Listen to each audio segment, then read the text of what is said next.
23ஆம் தேதி இந்த மாதிரி மெடிசன் கொடுத்துருக்காங்க, காலாவதி மெடிசன் கொடுத்துருக்காங்கன்னு நமக்கு டிவியில் வைரல் பண்ணியிருக்காங்க. இது அன்றைக்கி நம்ம ஸ்டாஃப் வந்து கரெக்டாக தான் கொடுத்துருக்காங்க. கொடுத்தோம், நம்ம 23ஆம் தேதி நம்ம கொடுத்துருக்கோம். அவங்கள்ட்டையும் நம்ம எதுவும் எக்ஸ்கியூஸ் சொல்லியாச்சு, நம்ம அந்த மாதிரி எதுவும் கொடுக்கல, நம்ம ஸ்டாஃப் கரெக்டாக கொடுத்துருக்கான்னு சொல்லியாச்சு. இந்த இது வந்து 7 நாள் கழிச்சு திருப்பி நமக்கு டிவியில் எடுத்துருக்காங்கன்னா இதோட மோட்டிவ் வந்து பணம் பறிக்கிறது, டாக்டரை மிரட்டி இதுக்கான பணம் பறிக்கிறதுக்காக தான் அவங்க ஒரே செயலை செஞ்சுருக்காங்க. ஹாஸ்பிட்டலோட பேர் எடுக்கிறதுக்கும் டாக்டர்கிட்ட பணம் பறிக்கிறதுக்காக மட்டும் தான் இந்த விஷயத்தை பண்ணியிருக்காங்க.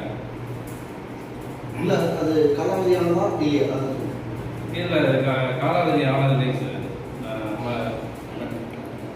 ஆனதில்லை, மெடிசன் கொடுத்துருக்காங்க. அது அவங்க பண்ணது வந்து மோட்டிவ் வந்து டாக்டர் அன்றைக்கி நைட்டு ஞாயிற்றுக்கிழமை எங்கேயும் ஓபி இருக்காது, ஈவினிங் வந்து ரெகுலர் ஓபி கிடையாது ஹாஸ்பிட்டல். அவங்க வராங்க, ஹாஸ்பிட்டல் ஈவினிங் வந்தாங்க, காமிச்சாங்க. இது வந்து மெயினாக வந்து மோட்டிவே வந்து நம்ம பணம் பறிக்கிறதுக்காக மட்டும்தான். இல்லைன்னா அன்றைக்கி நம்ம 23ஆம் தேதி சொல்லியாச்சு, எல்லாம் பேசியாச்சு. திருப்பி 7 நாள் கழிச்சு திருப்பி டிவியில் வைரல் பண்ணியிருக்காங்கன்னா இது பணம் பறிக்கிறதுக்காகவும் டாக்டர் மிரட்டுறதுக்காக பண்ணது தான் இது.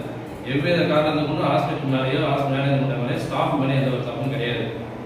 இப்போ அவங்க பேரில் நீங்கள் என்ன நடவடிக்கை? நாளைக்கு வந்து டிஎஸ்பி ஆஃபீஸர் கம்ப்ளைண்ட் கொடுக்கலாம்.